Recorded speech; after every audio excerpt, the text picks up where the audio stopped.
ભાઈ મળે છે કે આ ભાઈ કહે છે કે હું આ પથ્થર માંથી કૂતરો બનાવી દઉં. આ ભાઈ એવું કહે છે. હવે મને તો હસવું આવે છે, મજાક લાગે છે, પણ હવે આ ભાઈને જ પૂછી લઈએ.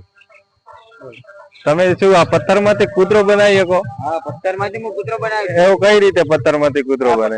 પથ્થર નથી, આ કૂતરો છે, એ સતયુગ નો પથ્થર છે. હવે મને આ સાંભળીને હસવું આવે ભાઈ. મજાક ની જગ્યાએ હવે પથ્થર માંથી કોઈ કૂતરા ન બને. ના ના, સાચી વાત છે. સતયુગ નો પથ્થર છે, 5.5 વર્ષ જૂનો છે. અલા 5,000 વર્ષ જૂનો પથ્થર ન હોય. હું બનાવીશ તો તમે માનશો ને. તારો મગજ ફરી ગયો.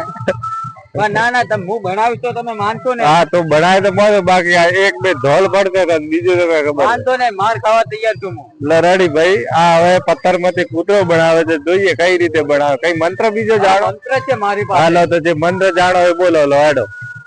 પેલા મારે ચપ્પલ કાઢવા પડશે, ભાઈ બેવું પડશે. હા, ચપ્પલ કાઢીને બેસી જાઓ.